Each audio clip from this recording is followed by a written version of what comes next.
السلام علیکم ورحمۃ اللہ۔ وعلیکم السلام ورحمۃ اللہ وبرکاتہ۔ کیسے ہیں آپ ڈاکٹر اللہ صاحب؟ کا احسان الحمدللہ۔ اور ناظرین کرام، میری بائیں جانب جو شخصیت ہیں ماشاءاللہ، ان کی گفتگو بھی بہت دلیل کے ساتھ ہوتی ہے، علمی ہوتی ہے، ماشاءاللہ مفتی ہیں آپ، عالم بھی ہیں، جناب مفتی غلام یاسین نظامی۔ السلام علیکم ورحمۃ اللہ۔ وعلیکم السلام ورحمۃ اللہ۔ ناظرین کرام، جناب مفتی صاحب ماشاءاللہ اسلامی اسکالر ہیں اور ہمارے ملک کا دونوں شخصیات بہت بڑا اثاثہ ہیں اور صدائے قرآن پروگرام کی آج زینت ہیں۔ میں خوش آمدید کہتا ہوں۔ ڈاکٹر صاحب، آج کا جو سبق ہے، ہاروت اور ماروت کو اللہ رب العزت نے بھیجا لوگوں کی کنفیوژن کو دور کرنے کے لیے، جس کو وہ سمجھ بیٹھے تھے کہ انبیاء کے معجزات اور جادو کے جو کرتب ہیں، جادو کے جو کرشمے ہیں، شاید یہ ایک جیسے ہیں، ان میں اختلاط ہے اور یہ بڑا ضروری تھا۔ اللہ رب العزت نے کبھی بھی اصول پہ کمپرومائز نہیں کیا۔ تو اس حقیقت سے آگاہ کرنے کے لیے ہاروت اور ماروت کو بھیجا۔ ڈاکٹر صاحب، اس سے پہلے کہ ہم اس تناظر میں گفتگو کریں کہ وہ جادو کی حقیقت سے آگاہ کرتے تھے ہاروت اور ماروت، اور ایسا جادو کا چرچا تھا کہ جس سے شوہر اور بیوی کے درمیان جدائی ڈل جاتی تھی، اور یہ بہت بڑا ایک سوشل لائف کے اندر ایک ڈیمیج تھا جو ہو رہا تھا۔ لیکن ڈاکٹر صاحب، اس سے پہلے کہ ہم قرآن کی رہنمائی اور قرآن کی حکمتوں کی طرف آئیں، صدائے قرآن کی طرف آئیں، میں سب سے پہلے تو آپ سے یہ سمجھنا چاہتا ہوں، اور بڑی تفصیل سے آج انشاءاللہ ہم گفتگو کرنا چاہتے ہیں آپ سے بھی، مفتی صاحب سے بھی، کہ جادو ہے کیا اور اس کی تاریخ کیا ہے؟ یہ اصل میں چیز کیا ہے جادو؟ بسم رب محمد کریم علیہ الصلاۃ والتسلیم۔ سب سے پہلے تو یادآوری کا شکریہ، اور ہمیشہ کی طرح آپ کا یہ جو پروگرام ہے، اس کی نسبت اور تعلق سے یہ جو صبح کی بابرکت ساعتیں ہیں، ان میں قرآن حکیم کے ساتھ لوگوں کی جو ایک رغبت قائم ہوتی ہے، جو ایک انسلاک قائم ہوتا ہے، یقیناً یہ بہت سارے دلوں کے اوپر جو دنیا کا زنگ آ جاتا ہے اس کو اتارنے کا ذریعہ بنتا ہے، اور لوگوں اور ان کے معبود کے درمیان جو انسانوں کی اپنی غفلت کی وجہ سے کثافت آ گئی ہوتی ہے، اسے لطافت میں بدلنے کا ذریعہ اور وسیلہ بن جاتا ہے۔ اللہ تعالیٰ آپ کی اور آپ کے چینل کی توفیقات میں ہر آن برکتیں عطا فرمائے۔ آج کا عنوان بڑا ہی دلچسپ بھی ہے اور بڑا بامانی بھی ہے، اور بڑا احتیاط طلب بھی ہے۔ اس پر گفتگو کرتے ہوئے اور ایک درجہ اس سے آگے اس عنوان پر کے ذیل میں سوچتے ہوئے بڑی ہی احتیاط جو ہے وہ درکار ہے، تاکہ کہیں دو بنیادی سچائیوں کے درمیان ایسا نہ جاؤ۔ یقیناً اس کی اہمیت کا اندازہ آپ اس بات سے خود لگائیں کہ قرآن حکیم جیسی عظیم الشان کتاب جو ہے اس نے اس پر کلام کیا، اور اللہ رب العزت نے اپنے اس لافانی پیغام کے اندر اسے بطور مضمون، بطور عنوان جو ہے اس کے لیے جگہ رکھی، تو اس سے اس کی اہمیت کا اندازہ ہوتا ہے کہ انسانی زندگی کا اس کے ساتھ کہیں نہ کہیں کسی نہ کسی انداز میں کسی نہ کسی طریقے سے ایک بڑا گہرا عمل دخل جو ہے وہ موجود ہے۔ اس بات سے قطع نظر کہ کوئی اس کے بارے میں کیسے اعتقادات رکھتا ہے، اس کے بارے میں کیسے نظریات رکھتا ہے، اس کے ہونے یا نہ ہونے پر کس طرح کی اس کی اپنی فکر ہے، لیکن کہیں نہ کہیں یہ ہماری اپنی زندگیوں میں یا ہمارے گرد و پیش جو لوگ موجود ہیں ان کی زندگیوں میں یہ عنوان جو ہے ہمیں نظر آتا ہے۔ اور قرآن حکیم کہ اس سے پہلے کہ میں جادو پر بات کروں، حصول برکت کے لیے قرآن حکیم کی نسبت اور تعلق سے یہ سامعین و ناظرین تک پیغام پہنچانا مقصود ہے۔ میں نے آج دیکھا کہ آج بھی آپ نے 2 آیات کا انتخاب کیا، تو جب آپ تلاوت فرما رہے تھے تو میرے دل میں فوراً وہ خیال آیا کہ حضرت عقبہ بن عامر رضی اللہ تعالیٰ عنہ یہ کہتے ہیں، رسول اللہ صلی اللہ علیہ وسلم مکے میں تشریف فرما تھے، اور مکے کے بالکل قریب 2 وادیاں تھیں، ایک وادی بتھان جسے وادی عقیق بھی کہتے ہیں، ایک وادی عقیق، 2 وادیاں تھیں، اور ان دونوں کی خاصیت یہ تھی کہ یہ انتہائی سرسبز تھیں۔ یہاں چرنے والے جانور جو تھے وہ بڑے فربا اور صحت مند ہو جایا کرتے تھے، ان کا گوشت بھی بہت اچھا ہوتا تھا اور ان کا دودھ بھی بہت اچھا ہوتا تھا۔ اللہ کے رسول صلی اللہ علیہ وسلم نے ایک صبح اپنے کاشانہ رحمت سے باہر تشریف لائے، اصحاب آپس میں گفتگو کر رہے تھے، حضور نے ان کو متوجہ کیا اور کہا کہ کیا تم میں سے کوئی اس بات کو پسند کرے گا کہ کوئی شخص جائے بغیر وادی بتھان یا وادی عقیق، ان دونوں میں سے کسی ایک میں جائے اور وہاں پر بغیر گناہ کیے، بغیر کسی کے ساتھ زیادتی کیے، وہاں سے 2 پلے پلائی جو فربا کوہان والی اونٹنیاں ہیں وہ وہاں سے لے آئے، تو تمہاری اس کے بارے میں کیا رائے ہوگی کہ وہ کیسا خوش نصیب ہے؟ تو سب نے کہا کہ یہ تو بڑا اعلیٰ درجے کا آدمی ہے، بڑا کمال کا آدمی ہے۔ رسول اللہ صلی اللہ علیہ وسلم نے فرمایا کہ اگر تم میں سے کوئی شخص الصبح قرآن حکیم یہ جو اللہ کی لافانی کتاب ہے اور اللہ کا ہدایت نامہ ہے مخلوق کے لیے، رہتی دنیا کے سارے انسانوں کے لیے، اگر کوئی شخص الصبح 2 آیات کی تلاوت کرے اور اس کی تفہیم پائے اور پھر اس کو اپنی زندگی کا حصہ بنائے تو مفہوم حدیث ہے، سرکار نے فرمایا کہ اس کے لیے ان وادیوں میں سے 2 فربہ اونٹنیاں لانے سے زیادہ بہتر اور زیادہ فائدے والا عمل یہ ہے کہ وہ قرآن حکیم کی 2 آیات کو سیکھے اور پھر اسے اپنی زندگی کا حصہ بنائے۔ پھر حضور نے فرمایا اگر 3 آیات سیکھے تو 3 اونٹنیوں سے بہتر ہے، 4 آیات سیکھے تو 4 اونٹنیوں سے بہتر ہے۔ جب آپ نے 2 آیات کہیں تو مجھے آقا کریم صلی اللہ علیہ وسلم کا یہ جو فرمان جو ہے وہ میرے دل و دماغ کو معطر کرنا شروع ہو گیا کہ آپ کس پروگرام کی نسبت اور تعلق سے ہم روزانہ 1-2 آیات سیکھتے ہیں اور غوث کا مطلب موقع ملتا ہے اور پھر اسے کسی نہ کسی درجے پہ اپنی زندگی میں شامل کرنے کی تحریک پیدا ہوتی ہے، تو اس نسبت سے یہ ایک بڑا خیر کا عمل ہے۔ اللہ تعالیٰ آپ کو مزید برکتیں عطا فرمائے۔ آج کا عنوان اگر اس کے حوالے سے تھوڑا سا سوچیں تو ہمیں پتہ چلتا ہے کہ جو جادو ہے اس کی تاریخ کم و بیش اتنی ہی پرانی ہے، اتنی ہی پرانی ہے جتنی انسانی تاریخ پرانی ہے۔ اچھا، یہ بہت ابتدائی دنوں سے جس چیز نے انسان کو اپنی طرف متوجہ کیا اور ایک اپنی لپیٹ میں لے لیا، متاثر کرنا شروع کیا، ایک درجے کے اوپر انسان کو متاثر کرنے سے اگلے درجے پہ مروب کرنا شروع کیا، وہ یہ بہت ابتدائی ان چند محرکات میں سے ایک محرک ہے۔ اس کا جو پہلا حوالہ ہمیں تاریخ میں ملتا ہے، میں نے ایک طالب علم کے طور پہ جب اس پہ سوچنا شروع کیا تو مجھے اندازہ ہوا کہ جناب نوح علیہ السلام کے زمانے میں سب سے پہلے جب ایک خشک جھاڑی کے اوپر جناب نوح علیہ السلام نے نگاہ التفات فرمائی تو آپ نے دیکھا کہ ایک جھاڑی بہت سرسبز تھی اور اس کے ارد گرد جو باقی جھاڑیاں تھیں وہ خشک تھیں، تو آپ نے 2 4 5 6 مرتبہ اس جھاڑی کی تعریف کی اور آپ کے ساتھ جو لوگ موجود تھے انہوں نے بھی اس کی تعریف کی کہ یہ کتنی خوبصورت لگ رہی ہے جو سرسبز ہے، اور باقیوں پر اظہار تاسف کیا، افسوس کیا کہ یہ جو ہیں وہ اس طرح خشک ہو گئی ہیں۔ تو جناب نوح علیہ السلام نے کہا کہ کیا تم اس اللہ کی بندگی اختیار نہیں کرنا چاہو گے جو اللہ اس کو سرسبز رکھتا ہے، انہیں خشک کرتا ہے اور پھر انہیں خشک کرنے سے ایک درجہ آگے جا کے دوبارہ سرسبز کرنے کی قدرت رکھتا ہے۔ جب نوح علیہ السلام نے یہ بات کہی نا تو انہوں نے کہا جی یقیناً اگر کوئی ایسی قوت ہے تو وہ رب ہی ہوگا جو اس کو کرے گا، جو اس طرح اس ناممکن کو ممکن بنا دے۔ جناب نوح علیہ السلام نے اس پر نگاہ التفات فرمائی تو جس طرف سے آپ جتنے اس قریے میں سے جہاں یہ لگی ہوئی تھی جھاڑیاں، جہاں سے آپ کے قدمین گزرتے جا رہے تھے ان کے دونوں اطراف کی جو جھاڑیاں تھیں وہ سرسبز ہونا شروع ہوتی گئیں۔ آپ اس پورے وادی میں سے گزرے، جہاں سے آپ گزرے وہ ساری وادی سرسبز ہو گئی، کجا یہ کہ وہ ایک تھا۔ جب وہ اینڈ پہ پہنچے تو آپ نے واپس پلٹ کے اس وادی کی طرف دیکھا اور اپنے سارے جو احباب ساتھ تھے انہیں وادی کی طرف متوجہ کیا چوٹی پر پہنچنے کے بعد کہ دیکھو یہ وہی وادی تھی جو بالکل خشک تھی، ویران تھی، اللہ نے اس کو سرسبز کر دیا ہے، تو کیا اب تم اللہ پر اپنی کہے ہوئے قول پر قائم ہو؟ یعنی تم نے جو کہا تھا کہ ہم ایمان لے آئیں گے، کیا ایمان لے آؤ گے؟ تو انہوں نے کہا کہ انہوں نے آپس میں چہ مگوئی شروع کر دی اور کہا کہ یہ تمہارے رب کا کیا ہوا نہیں ہے بلکہ یہ تمہارا جادو ہے، تمہارے جادو کی وجہ سے یہ جو چینج ہو گیا۔ تو میں نے جو تاریخ میں ایک طالب علم کے طور پہ پڑھا اور جن لوگوں نے جادو پہ بڑی علمی انداز میں تحقیق کی وہ بھی یہی بتاتے ہیں کہ جو پہلا باضابطہ انسانوں کی مکالمے کا کوئی ثبوت موجود ہے جہاں کہیں انسانوں نے لفظ جادو استعمال کیا۔ اب ہم دیکھتے ہیں کہ اس پہلے واقعے سے لے کے آج تک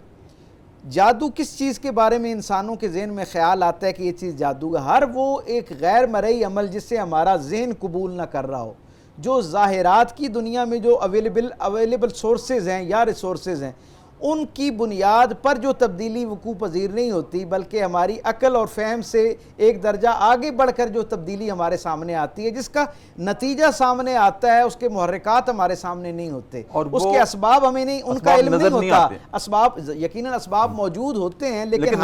ہمارے فہم سے باہر ہوتے ہیں۔ آپ یہ بھی دیکھیں کہ کئی ایسی چیزیں جن کے بارے میں انسان برسا برس، بلکہ اگر آپ مجھے اجازت دیں تو صدیوں جسے انسان جادو کے ذیل میں تصور کرتا رہا، جب علم کی گتھیاں سلجھنا شروع ہوئیں اور اللہ نے انسانوں کے اوپر اپنے خزانے، اپنے راز جو ہیں ان کو کھولنا شروع کیا، تو بہت ساری ایسی چیزیں جو جادو کے ذیل میں جن پر پختہ ایمان تھا لوگوں کا، ایمان سے مراد پختہ یقین تھا لوگوں کا، اور وہ تسلسل کے ساتھ وہ یقین اگلی جنریشنز کو منتقل ہو رہا تھا۔ کیوں؟ اس لیے کہ ان کو اس کے بنیادی اسباب نظر نہیں آ رہے تھے جس کی وجہ سے وہ تبدیلی وقوع پذیر ہوتی تھی۔ وہ اسی طرح نظریے کی بنیاد پر بغیر اختلاف کے یعنی علمی انداز میں جن چیزوں کے اسباب موجود ہوتے ہیں ان پہ تو ہر زمانے کے لوگ جب سوچتے ہیں تو ایک نئی ڈائمنشن آ جاتی ہے، اختلاف آ جاتا ہے، لیکن جادو سے وابستہ کچھ چیزیں جن کو انسان طے کر چکا تھا کہ یہ جادو کے ذیل میں ہیں، ان پر انسان نے سوچنے کا دروازہ بند کر دیا تھا اور انہیں گویا جادو کے ذیل میں قبول کرتے ہوئے ہار مان چکا تھا انسان۔ پھر رفتہ رفتہ اللہ نے کرم فرمایا اور انسانوں کے ذہن جو ہیں ان کے اندر تحقیق کی جستجو بڑھنا شروع ہوئی، اسباب اور رموز جو ہیں وہ کھلنا شروع ہوئے، اور آہستہ آہستہ ایک بڑی تعداد ایسی چیزوں کی ہے جو آج سے چند صدیاں پہلے تک بھی انسان کی نظر میں وہ جادو کے ذیل میں تھیں، لیکن اب وہ کسی نہ کسی علم کتابیں، اور علم کتابیں اس لیے ہیں، جادو اور علم میں جو بنیادی فرق ہے وہ میں یہ سمجھتا ہوں یہی ہے کہ جس میں اسباب کا ظاہر ہونا ثابت ہو رہا ہو اور انسانی عقل کی رسائی ان اسباب تک ہو جائے، ان بیسک سورسز تک ہو جائے، اسے انسان علم کہہ رہا ہوتا ہے، خواہ کتنا ہی وہ حیران کر دینے والا کام کیوں نہ ہو۔ لیکن جن کے ظاہری اسباب انسانی علم کی شکل میں انسان پر نہیں کھلتے، ان کے سامنے اپنی بے بسی کا اعلان کرتے ہوئے انسان اس کو جادو کہہ رہا ہوتا ہے۔ بہت خوبصورت ڈاکٹر صاحب آپ نے وضاحت فرمائی، اور مفتی صاحب آپ کی طرف بھی آنا چاہتا ہوں اور آپ کی اجازت سے ایک وقفہ لے لوں اور اس کے بعد آپ سے۔ ناظرین کرام، جناب ڈاکٹر پیر طارق شریف زادہ نے ماشاءاللہ کتنے خوبصورت انداز میں نے پہلے ہی کہا تھا کہ ان کی ماشاءاللہ گفتگو میں خود ایک سحر ہے اور جادوئی گفتگو ہے۔ ہم جادو پہ گفتگو کرنے لگے ہیں، میں خود ان کے گفتگو کے جادو میں آ رہا ہوں۔ تو وقفہ ہے اور وقفے میں ہم چلتے ہیں دربار رسالت میں اور اپنے نبی کریم صلی اللہ علیہ وآلہ وسلم کی ذات اقدس پر ایک مرتبہ درود کریم کا نذرانہ پیش کرتے ہیں اور واپس آتے ہیں۔ وقفے کے بعد ناظرین کرام دوبارہ آپ کی خدمت میں حاضر صبح کی پرنور سے آتے ہیں۔ Public news T V channel ہے، ہمارا پروگرام ہے صدائے قرآن، اور آج ہمارا سبق ہے سورہ بقرہ کی آیت نمبر 102 اور 103، جس میں ہاروت اور ماروت کو اللہ کی طرف سے بھیجنے کا ذکر ہے، جو لوگوں کو جادو کے علم کی حقیقت سے آگاہ کرتے تھے۔ ہم اسی علم کے بارے میں آج گفتگو کر رہے ہیں، اور ماشاءاللہ میرے مہمان ہیں جناب ڈاکٹر پیر طارق شریف زادہ اور جناب مفتی غلام یاسین نظامی۔ مفتی صاحب آپ کی طرف حاضر ہوں۔ ماشاءاللہ بہت ہی سحر انگیز گفتگو ڈاکٹر صاحب نے کی، ہم جادو پہ گفتگو کر رہے ہیں اور گفتگو میں ہی ایک ماشاءاللہ جادو تھا۔ آپ کی طرف حاضر ہوں، آپ کا کیا ورژن ہے کہ جادو کی حقیقت کیا ہے؟ بسم اللہ الرحمن الرحیم۔ قبلہ ڈاکٹر صاحب بہت بہت شکریہ۔ سب سے پہلی بات تو یہ ہے کہ آپ نے اپنے انٹرو میں جو مقدمہ پیش کیا وہ بڑا خوبصورت ہے، اور اس کے اندر اگر دیکھا جائے نا ان دو آیات کا اجمالی تعارف وہ آپ نے بڑے خوبصورت انداز میں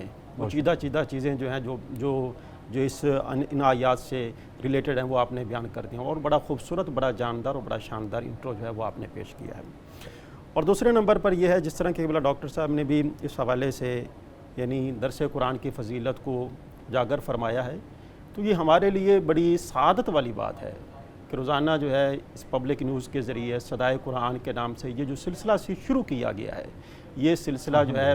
یہ در حقیقت اللہ اور اس کے رسول کا پیغام جو ہے یہ گھر گھر تک پہنچانے کا ایک ذریعہ ہے۔ تو یہ خوش قسمتی ہے کہ اس کے ذریعے روزانہ جو ہے قرآن عزیز کو سیکھنے سمجھنے کا موقع ملتا ہے۔ سب ہماری خوش قسمتی یہ ہے کہ آپ جیسی شخصیات ماشاءاللہ تشریف لاتی ہیں اس پروگرام میں، اور ناظرین تک وہ اصل حقائق آپ کھول کے رکھتے ہیں جو کہ ہمارے آج کے زندہ مسائل ہیں۔ سبحان۔ اور انہی میں سے آج یہ بہت بڑا مسئلہ ہے کہ جن میں سے جیسے ڈاکٹر صاحب نے بھی ارشاد فرمایا تھا، کوئی نہ کوئی کسی نہ کسی پہلو سے یہ سوچتا ضرور ہے مجھ پہ جادو تو نہیں، مجھ پہ کوئی اثر تو نہیں ہے۔ کوئی تھوڑا سا انسان اس کی بیماری طویل ہو جاتی ہے، ہم کہتے ہیں اثرات لگتے ہیں۔ تو اس کی حقیقت سے آگاہ ہونا بہت ضروری تھا آج ہمارے۔ جی، تو جس طرح کہ میں عرض کر رہا تھا کہ یہ جو صدائے قرآن کا سلسلہ ہے یہ در حقیقت یہ ایک سلسلہ نہیں ہے، یہ رحمتوں کے حصول کا ایک ذریعہ ہے، یہ ہدایت کے حصول کا ایک ذریعہ ہے، اور آج کے موضوع کی مناسبت سے یہ شفا کے حصول کا ذریعہ ہے۔ واہ سبحان اللہ۔ قرآن جو ہے یہ اللہ تبارک و تعالی نے باعث شفا ہمارے لیے بنایا ہے۔ ایسے تو دیکھا جائے تو اتنی بڑی شفا والی جو ہے کتاب اللہ تبارک و تعالی نے ہمیں عطا فرمائی ہے، تو یقیناً اس قرآن کے ساتھ اپنا تعلق مضبوط بنانا یہ در حقیقت اپنے آپ کو جسمانی اور روحانی دونوں بیماریوں سے محفوظ رکھنے کا ایک بہترین ذریعہ ہے۔ اور جہاں تک تعلق ہے ان آیات مقدسہ کے حوالے سے جو سورہ بقرہ کی آیہ نمبر 102 اور 103 ہے، سب سے پہلی بات تو یہ ہے کہ سورہ بقرہ کے اندر 3 بنیادی عقائد کو بیان کیا گیا ہے: عقیدہ توحید، عقیدہ رسالت اور عقیدہ آخرت۔ اسی طرح جو سورہ بقرہ کی تمام آیات ہیں، تمام کی تمام آیات کے اندر ان 3 عقائد کو بنیادی طور پر بیان کیا جاتا ہے۔ سبحان اللہ۔ اگر ہم یہاں پر دیکھیں نا، یہاں پر عقیدہ توحید بھی ہے، عقیدہ رسالت بھی ہے اور عقیدہ آخرت بھی ہے۔ اللہ تبارک و تعالیٰ نے ان 3 عقائد کو یہاں پر ثابت کیا ہے اور یہود کے عقائد کا رد فرمایا ہے۔ جس طرح کہ آپ نے اپنے انٹرو کے اندر بھی اس بات کو بیان فرمایا کہ دیکھا جائے نا، ان آیات کے نزول کا بنیادی مقصد کیا ہے۔ جب نبی کریم صلی اللہ علیہ وآلہ وسلم مدینہ منورہ تشریف لے گئے تو وہاں کے یہود، یہ سیدنا سلیمان علیہ السلام کے بارے میں ان کا یہ نقطہ نظر تھا، معاذ اللہ ثم معاذ اللہ، وہ ان کے بارے میں یہ کہا کرتے تھے کہ وہ ایسے ہیں، جادوگر کے الفاظ کے ساتھ ان کو تعبیر کیا کرتے تھے۔ تو اللہ تبارک و تعالیٰ نے ان آیات کو نازل فرما کر سیدنا سلیمان علیہ السلام کی نبوت کی حقانیت اور صداقت کو ثابت فرمایا ہے، اور یہ ثابت جو ہے وہ اپنے پیارے رسول صلی اللہ علیہ وآلہ وسلم کی زبان کے ذریعے، یعنی اس وقت کے یہود جو تھے ان کے اس باطل عقیدے کا رد بھی فرمایا، اور اس سے پہلے سیدنا سلیمان علیہ السلام کے زمانے سے جتنے بھی یہود آ رہے تھے تمام کے عقائد کا ان آیات مقدسہ کے ذریعے اللہ تبارک و تعالیٰ نے رد فرمایا ہے۔ اور دوسرے نمبر پر ذہنوں میں سوال یہ پیدا ہوتا ہے کہ یہ ہاروت اور ماروت کو نازل کرنے کی حکمت کیا ہے؟ انبیاء اعظام کے ذریعے اللہ تبارک و تعالیٰ نے یہ کام کیوں نہیں لیا؟ اس کی ایک بنیادی وجہ یہ ہے کہ انبیاء اعظام کی ذات جو ہیں وہ بہت عظمت والی ذاتیں ہیں، ان کو یہاں پر اس لیے یہاں پر ان کے ذریعے یہ والا پیغام نہیں دیا گیا، یہ والا کام جو ہے ان کے ذریعے، کیونکہ یہ کام جو ہے وہ نامناسب ہے، اور اس کے نامناسب ہونے کا ان آیات کے اندر ذکر بھی کیا گیا ہے۔ اللہ تبارک و تعالیٰ نے بہت بڑی بات آپ کر رہے ہیں۔ اللہ تبارک و تعالیٰ نے اپنے نبیوں کی عظمت کو اجاگر فرمایا ہے کہ میرے نبی جو ہیں وہ ان کاموں کے لیے نہیں ہے، ان کاموں کے لیے میرے 2 فرشتے ہی کافی ہیں، اور وہ فرشتے جس مقصد کے لیے نازل کیے وہ جادو سکھانے کے لیے نہیں، بلکہ جو حقیقت کو کھولنے کے لیے، بلکہ اس وقت کیونکہ جادو کا مرکز اس زمانے میں بابل شہر تھا، تو بابل شہر کے اندر ان فرشتوں کو بھیجا گیا تاکہ ان کو جا کر سمجھایا جائے کہ جس جادو کے پیچھے تم لگے ہوئے ہو، یہ جادو جو ہے یہ در حقیقت تمہاری گمراہی کا ذریعہ ہے، اور اگر تم اس کے پیچھے چلو گے تو تم اپنے ایمان کو خراب کرو گے، اپنے ایمان کو تباہ و برباد کر ڈالو۔ اور یہ کتنا یعنی گھاٹے کا سودا ہے، اور بہترین سودا یہ ہے کہ آپ ان انبیاء اعظام کی تعلیمات کی پیروی کریں کہ جو انبیاء اعظام جس مقصد کے لیے اللہ تبارک و تعالیٰ نے دنیا میں نازل فرمائے ہیں۔ تو یہاں پر دوسرے نمبر پر یہ ہے کہ ہاروت اور ماروت کو بھیج کر انبیاء اعظام جی عظمت اور ان کی فضیلت کو اجاگر فرمایا ہے۔ اب یہاں پر مفتی صاحب نے، میں ماشاءاللہ ابھی تک آپ کی خوبصورت اس نقطے پہ ہوں، مفتی صاحب نے بڑی خوبصورت بات کی کہ انبیاء کے ذریعے سے یہ کام کیوں نہیں لیا گیا، کہ ان کی عظمت اس بات کا تقاضا کرتی تھی کہ یہ کام ملائکہ بھی کر سکتے ہیں۔ وہ ایسے ہی ہے کہ مفسرین نے، میں نے لکھا ہوا پڑھا مطالعے میں، کہ جب حضرت ابراہیم علیہ السلام کو اسماعیل علیہ السلام کے گلے پر چھری چلانے کا حکم دیا گیا تو وہ وحی میں نہیں دیا گیا، خواب کے ذریعے سے دیا گیا۔ کیوں؟ کہ وحی کے تمام مندرجات وہ فطرت کے مطابق ہوتے ہیں، اور بیٹے کے گلے پہ چھری چلانا فطرت کے مطابق نہیں تھا، خواب میں امتحان لیا گیا۔ منصب رسالت خود اتنا عظیم اور مرتبت ہے کہ اس کی نسبت میں بھی کوئی ایسی کمزور بات جو ہے اللہ تعالیٰ نہیں وابستہ کرنا چاہتا، کیونکہ اپنے زمانے کا سب سے بہترین انسان بطور رسول منتخب کیا جاتا ہے، اور یہ وحی کی شفافیت، اور وحی کی یہ اعلیٰ درجے کی شفافیت، نفاست اور ایک اس سے اگلے درجے کی لطافت کا تقاضا ہے کہ اس میں ایسی کوئی کثیف چیز شامل نہ کی جائے۔ جی تو میں اچھا اس کے اندر جو تیسری چیز ہے جو بیان کی گئی ہے کہ جادو در حقیقت ہے کیا، جی جی، جو ہمارا بنیادی سوال ہے، اس حوالے سے عرض یہ ہے کہ جادو کے اندر دیکھا جائے تو شیطان کا قرب حاصل کیا جاتا ہے، جادو میں شیطان کا تقرب حاصل کیا جاتا ہے اور اس کی مدد سے مدد لی جاتی ہے، ایسے غلیظ اور ناپاک کام کیے جاتے ہیں کہ جن کاموں کے کرنے کا انسان صاحب یہ اگلا مرحلہ ہے، جی بہتر ہوگا، اگلا مرحلہ ہے۔ میں یہی سے اصل میں آپ نے کہا نا کہ جادو سے شیطان کا قرب حاصل کیا جاتا ہے، وہ تو جادو کرنے کے دوران قرب حاصل کیا جاتا ہے۔ بنیادی سوال جس پر ڈاکٹر صاحب نے روشنی ڈالی، میں نے آپ سے ورژن پوچھا کہ جادو ہے کیا؟ جی جادو در حقیقت اس چیز کو کہتے ہیں جس طرح کہ ایک سراب ہے نا، اب شراب میں کیا ہوتا ہے کہ جب ہم کسی چیز کو دیکھتے ہیں تو بڑی چمکتی ہوئی دکھائی دیتی ہے، لیکن جب ہم قریب جاتے ہیں تو وہ چیز کچھ بھی نہیں ہوتی۔ یہی مثال جو ہے وہ جادو کی ہے۔ جادو در حقیقت ہمیں غیر مرئی صورت جو ہے اس کا نام ہے، جو حقیقت میں جو ڈاکٹر صاحب نے بیان فرمائی، حقیقت میں وہ چیز دکھائی دیتی نہیں ہے لیکن وہ ہوتی ہے،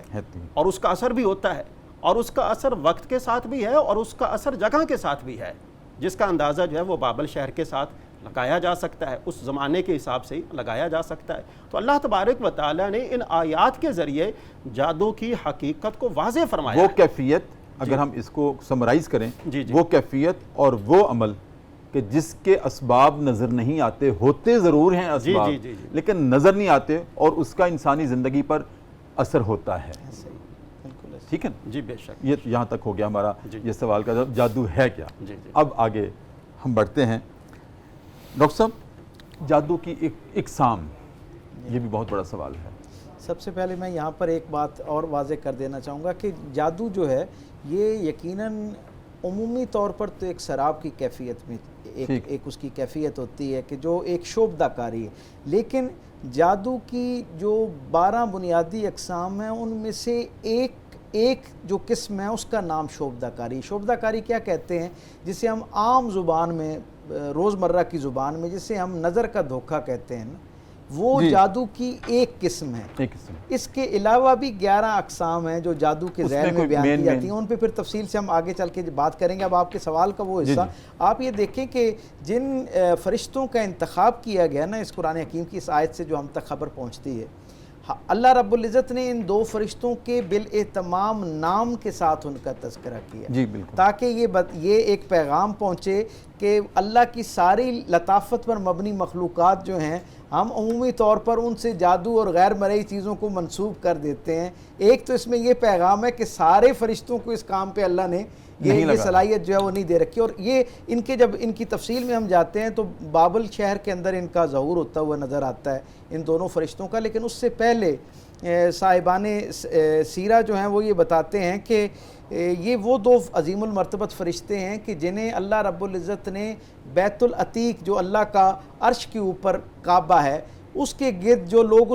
جو فرشتے اس کے مجاوران میں شامل تھے، یعنی جو اس کی خدمت پر مامور تھے، اس کی دیکھ بھال پر مامور تھے اور خود اس کے طواف اور اس سے برکت حاصل کرنے والے جو فرشتے تھے، یہ ان عظیم المرتبت فرشتوں میں سے تھے۔ اور پھر اللہ رب العزت نے جناب سلیمان علیہ السلام کے پاس بھیجنے سے پہلے ان کو خاص خود کلمات عطا فرمائے جو کلمات خیر تھے۔ اب اس کا مطلب کیا ہے؟ یہاں ایک بڑی باریک بات یہ ہے کہ ماوراء العقل کسی تبدیلی کا ظہور پذیر ہونا وہ صرف جادو کے ذیل میں نہیں ہوتا، یعنی کچھ خیر پر مبنی بھی ایسے محرکات ہیں جن کی بنیاد پر ایک عقل میں نہ آنے والی اسباب سے ثابت نہ کی جانے والی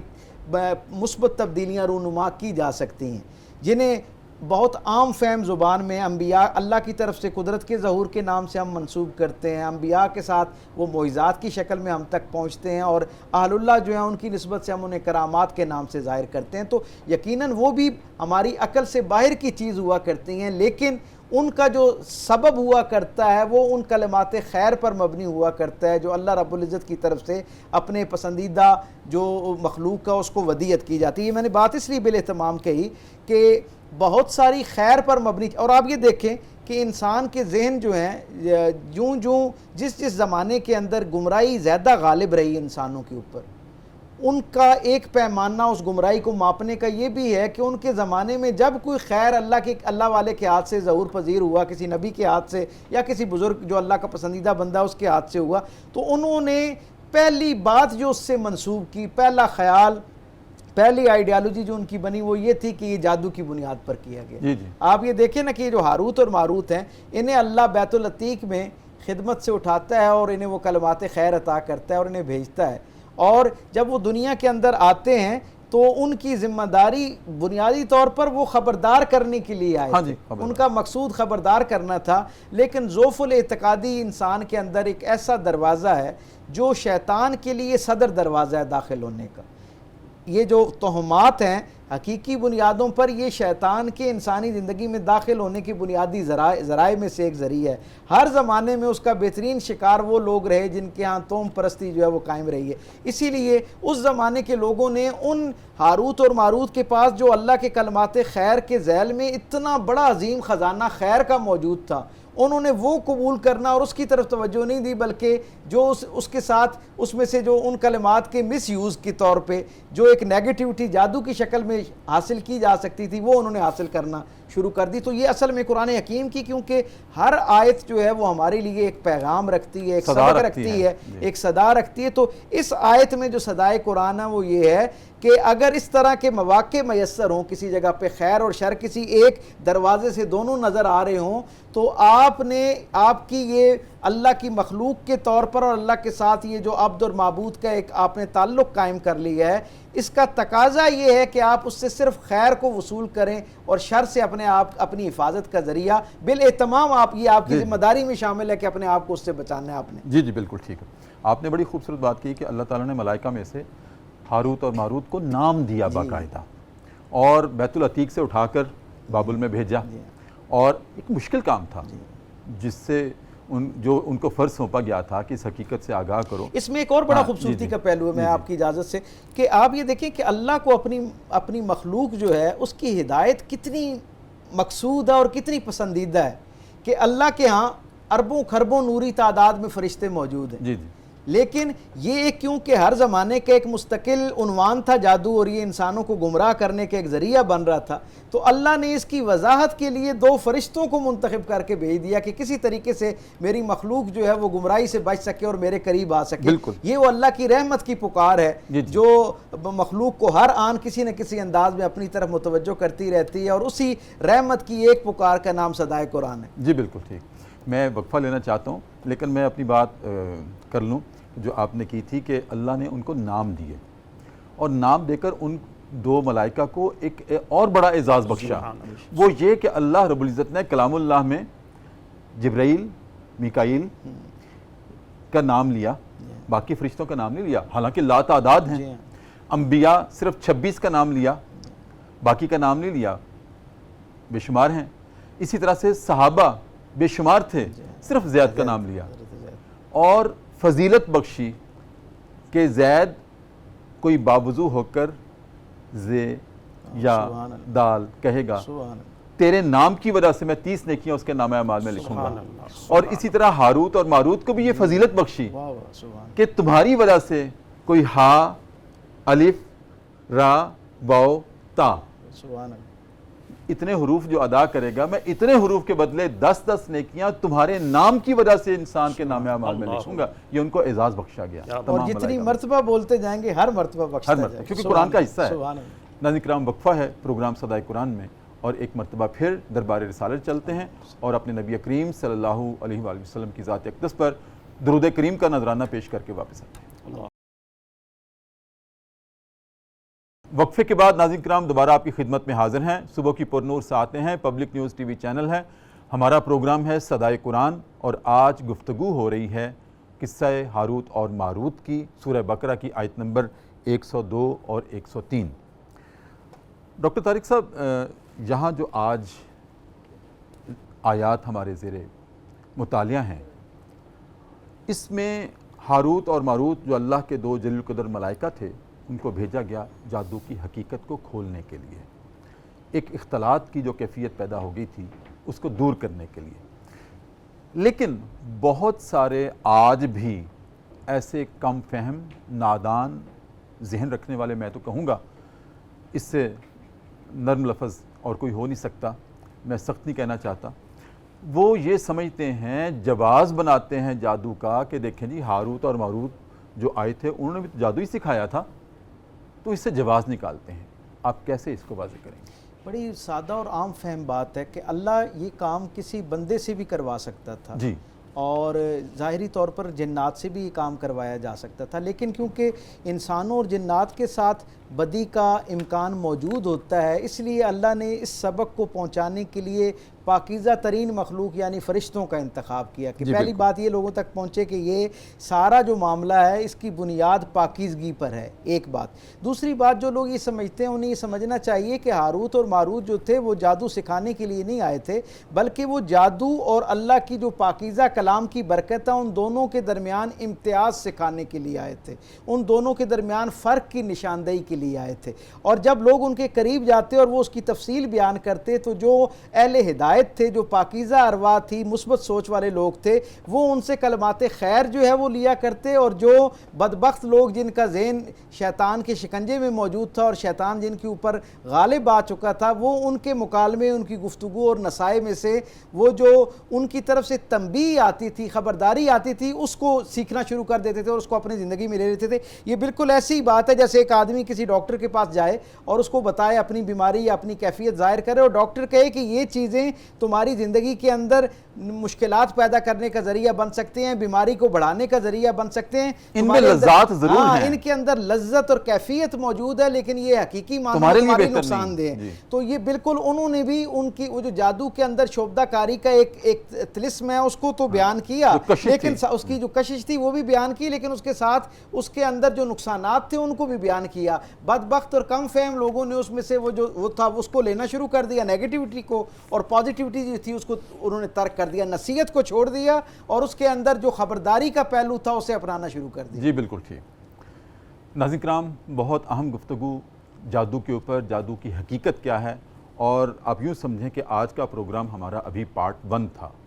ابھی یہ انشاءاللہ اس پہ جو باقی مضمرات ہیں جادو کے، اور جو اس کے اندر ایسی چیزیں ہیں جو کہ انسان کے لیے نقصان دہ ہیں، اور اللہ تعالیٰ کے احکام کیا ہیں، اس کے بارے میں ابھی تسلسل سے ہم بات چیت کریں گے۔ ابھی بہت سارے سوالات باقی ہیں جو انشاءاللہ آپ کے سامنے رکھنے ہیں۔ آج کے پروگرام میں اتنا ہی۔ ناظرین کرام، اب ہمارا وقت ہوا ہے ذکر صاحب قرآن کا۔ ناظرین کرام، نبی کریم صلی اللہ علیہ وآلہ وسلم ایک رات مسجد میں بیٹھے ہوئے تھے، عشاء کی نماز کے بعد کا وقت تھا کہ حضرت جابر بن عبداللہ آپ کے سامنے حاضر ہوئے اور عرض کیا، یا رسول اللہ، بھوک بڑی سخت لگی ہے۔ تو آپ نے اپنے گھر میں نظر دوڑائی، وہاں پہلے ہی فاقہ تھا۔ تو صحابہ چند سامنے بیٹھے تھے، اپنے صحابہ کو مخاطب کر کے ارشاد فرمایا، میرے صحابہ، میرا ایک مہمان ہے، کوئی ہے جو اس کو کھانا کھلا دے؟ حضرت طلحہ انصاری رضی اللہ تعالیٰ عنہ نے ناظرین کرام ہاتھ کھڑا کیا، یا رسول اللہ، میں لے جاتا ہوں، اپنے گھر لے جاتا ہوں۔ تو آپ نے بازو تھمایا حضرت طلحہ انصاری کے ہاتھ میں، حضرت جابر بن عبداللہ کا، اور وہ اپنے گھر لے گئے۔ جب گھر لے گئے تو اپنی اہلیہ سے کہا حضرت طلحہ انصاری نے کہ میں مہمان رسول لایا ہوں کھانا کھلانے کے لیے۔ وہ کہنے لگی، کھانا تو صرف آپ کا پڑا ہے، صرف ایک بندے کا ہے۔ تو آپ نے حضرت طلحہ نے کہا اپنی اہلیہ سے، کوئی بات نہیں، آپ کھانا لگا دو۔ اور کھانا لگانے کے دوران حضرت طلحہ انصاری رضی اللہ تعالیٰ عنہ نے دیا بجھا دیا اور مہمان رسول کو سامنے بٹھا لیا، اور خود ناظرین کرام اندھیرے میں حضرت طلحہ انصاری صرف اپنا خالی ہاتھ کھانے تک لے جاتے اور خالی ہاتھ واپس لاتے، اور سارا کھانا مہمان رسول کو کھلا دیا۔ جب یہ منظر اللہ رب العزت نے دیکھا تو فوراً سورہ حشر کی آیت نمبر 9 نازل کی، وَيُؤْثِرُونَ عَلَىٰ أَنفُسِهِمْ وَلَوْ كَانَ بِهِمْ خَصَاصَةٌ۔ اے نبی، اے ہمارے محبوب، کیا بات ہے آپ کی تربیت کی، کیا بات ہے آپ کے صحابہ کی۔ آج عجیب ہی منظر ہم نے دیکھا ہے کہ آپ کے میزبان طلحہ انصاری نے دیا بجھا دیا اور سارا کھانا اپنے مہمان کو، جو کہ آپ کا مہمان تھا دراصل، اس کو کھلا دیا۔ ہم بہت خوش ہوئے ہیں، اور یہ آیت نازل کی کہ وہ اپنی جانوں پر اپنی جانوں کو بھی قربان کر دیتے ہیں، اپنی خواہشات کو بھی آپ پہ قربان کر دیتے ہیں، کیونکہ آپ کی زبان سے نکلے ہوئے الفاظ تھے کہ میرے صحابہ، ہے کوئی جو میرے مہمان کو کھانا کھلا دے۔ تو عجیب منظر دیکھا ہے۔ ناظرین کرام، یہ صحابہ کی نبی کریم صلی اللہ علیہ وآلہ وسلم کے ساتھ کیا محبت تھی، کیا اطاعت تھی، کیا وارفتگی تھی، اللہ رب العزت ہمیں بھی نصیب فرمائے۔ اور اسی کے ساتھ ہی آج کا پروگرام صدائے قرآن ہم ختم کرتے ہیں۔ انشاءاللہ پارٹ 2 کے طور پر یہی آیات ہیں ناظرین کرام کل کو انشاءاللہ صبح پھر آپ کی خدمت میں حاضر ہوں گے اور جادو سے متعلق اور جو بہت سارے سوالات ہمارے ذہن میں ہیں ان کو ہم زیر بحث لائیں گے۔ تب تک کے لیے اجازت، اپنا بہت خیال رکھیے، اللہ حافظ۔